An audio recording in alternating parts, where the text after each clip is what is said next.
Hey, good evening, good afternoon, good morning, wherever you are listening to this broadcast. Welcome to the Bridge Ministry. The work we do here is to basically get men from where they are and where they want to be. And so this evening, I'm going to be talking to guys in terms of their faith and where they are with their faith. And I'm just excited and thankful to God for you guys to be able to join me in this broadcast. I'll be reading from Hebrews chapter 11, verse 1 down to 3. It said, faith is the substance of things hoped for, the evidence of things not seen. It said the elders obtain a good report by just having faith. Not only that, but it says that, and I'm paraphrasing, it says that God, through his words, framed this world. And the things that we see is not because they were there before, but God spoke them into existence. And so I know that, we're going through some trying time and testing time, and this moment that we're in, some of us, it's really uncharted waters. And it's also a time when fear seems to be taking over most of us, then our faith seems to be working.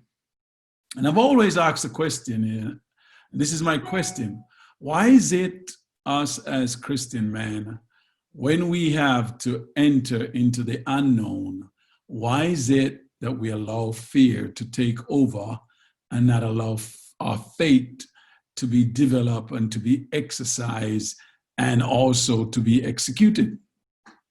And that's a question I've been asking. And when I look around and see what's going on in terms of the challenges that men face, I notice that there are a lot of us as men, we are pretty much passive. And when I mean passive, we're pretty much not doing anything. And we think that everything will take care of itself. From a leadership point of view in our homes, men are taking a back seat and just don't want to do, what they ought to do in terms of being great leaders for their family. And a prime example that I see, and it was a documentary the other day. There was this couple that was celebrating their anniversary, and they went to New York to celebrate the anniversary. And the daughter was 16-year-old, and the mom says to the daughter, stay home. And the daughter phoned her mom and told her mom that there was a party going on, and she wanted, and this is a Christian family, that she wanted to go to the party. And the mom said, no, stay home. She finally broke the mom. And what gets me so much, and I was so irritated and sad about it, is that the husband stood there and didn't take the phone from the wife and say to the daughter, you're going to do exactly what your mom say you ought to do. And he didn't do that. But what happened was that this daughter went to the party, and they were drinking heavy stuff there, man. And she got drunk, and they took her into a room. And, she said it was not consented, sex. The guy said it was, and it ended up, going to court. And what I'm saying here is just to bring out the fact that us as men, we can't just stand back and be passive and think things going to take care of itself. No, we have to take responsibility, we have to lead courageously, and we have to invest eternally. I mean, my example, as I said before, is Abraham. And the thing is, God has made some promise to Abraham. And I'm sure that there's a lot of us that God have made promise to. And faith in itself is not just, to believe and stand there or sit there. Faith means that we have to take action. And, Abraham, God made some promises to him. He said, Abraham, you will be a father of many nations. Abraham, he said, kings will come out of you. He said, Abraham, I'm going to give you a land. Not only am I going to give you a land, I'm going to make you walk up and down in that land. I'm going to make your descendants inherit that land. But all of that was contingent on the fact that Abraham took action. God says to him, leave your father's house, leave your kindred, leave your country, because I'm going to take you to a country and a land that I will give you for an inheritance. So what did Abraham do? Abraham leave his father's house, leave his kindred, leave his country, go into a land by faith that he knew nothing about. And did Abraham fear? Because most of the time when we step into the unknown as men, we step into the unknown with fear. But Abraham took God at his word. And when he took God at his word, he stand on that word and follow God in terms of how God was going to lead him into this promised land. Did Abraham, deviated? Did he do some things that, that was not right? Yes, he did. It's life. It's called a journey. And sometimes we don't get everything right. Sometimes we make mistakes. But hear what the Bible said. He said, the righteous man falls 7 times, but he get up. So the thing about it, he fell, but he didn't stay there and be passive. He knows that God is still with him. Even in the time of when he fell, he knew God was with him. So Abraham, yes, he went off course. And he listened to his wife. And as I said, I think I said it in the previous broadcast, he went in at the advice of his wife and go and have a child with his maid. Was that God's plan for him? No, that was his choice. That was his choice. But I also understand too that God knows the mistakes that we're going to make.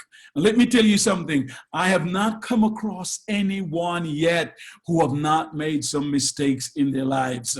But I want to be here for you, brothers. And I want you to know that we can walk out this life together. We can sharpen each other. Come on. We can bounce off each other because we all don't know it. But I tell you something. The Bible tells us that we are to be an encourager to each other. And so when I look at Abraham and look at his life, did he get the promise? Yes, he did. Did his descendants get the promise? Yes, they did. And guess what? I'm a part of that descendants because God said to him, I was going to make you father of many nations. But I see a trend that is happening with our brothers. I see a trend that is happening with us. And none of us are willing to stand in the gap and break that generational curse.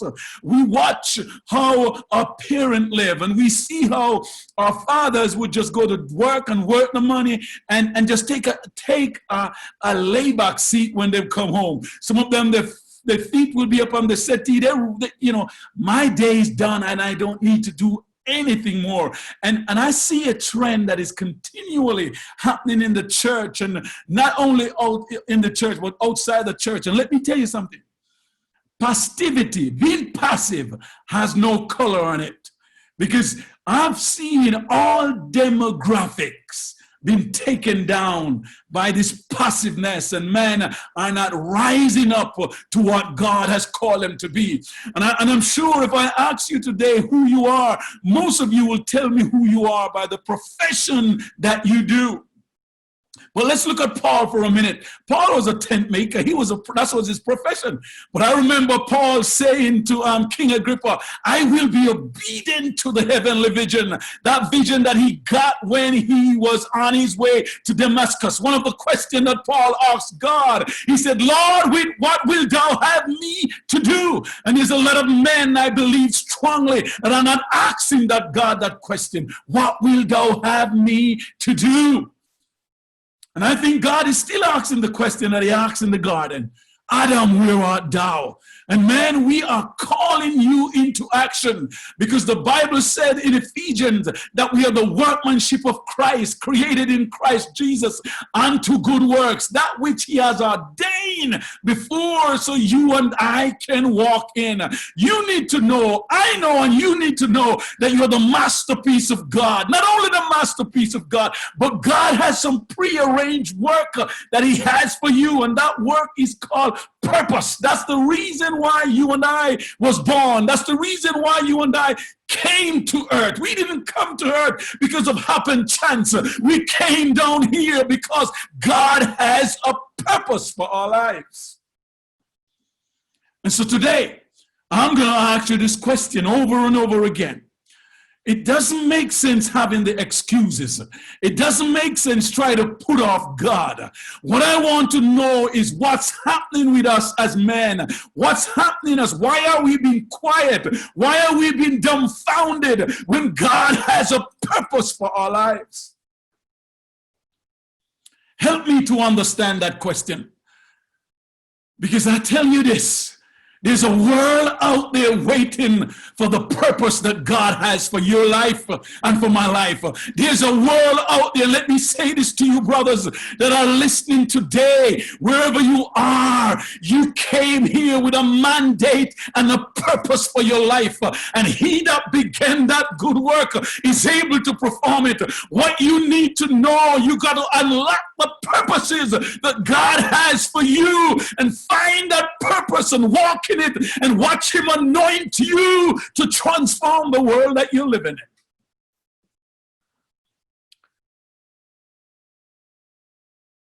There are many things that are changing in our world. And right now, the technology is advancing.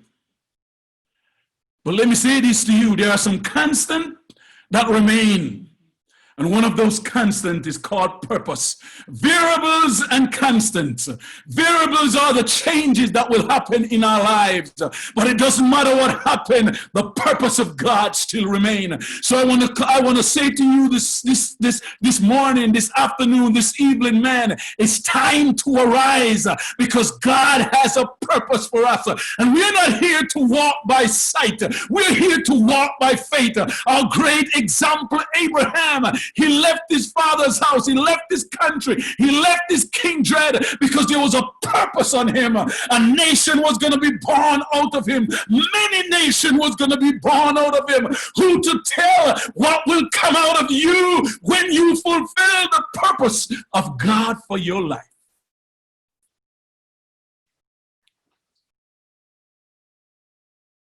It's time to make that change. Because people of the world, your family, your friends, your relatives, your group that you're in are waiting for you to answer the call that God has on your life by faith. It's time to quit complaining, quit talking about something that happened to you 30 years ago and get healing for that which has happened so you can resolve the issues that are impacting the dynamics of your life. Get healed, find out who you are in God and whose you are, and get ready for the purpose to which God has called you.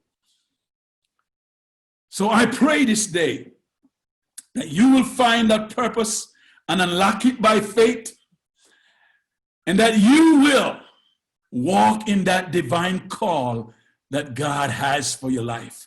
Father, bless you for this moment. I honor you. Thank you for the men who are watching. I pray over their lives. I pray healing. I pray deliverance. I pray that they will have fertile ground, Father, so that the seed will germinate and that they will unlock their purposes and run with that which you have laid on their lives to do. We thank you for this, and we thank you for all that you will do through them, in them, and for them. Thank you, men, for listening, and may God bless you, and join me in the next broadcast. Bye for now.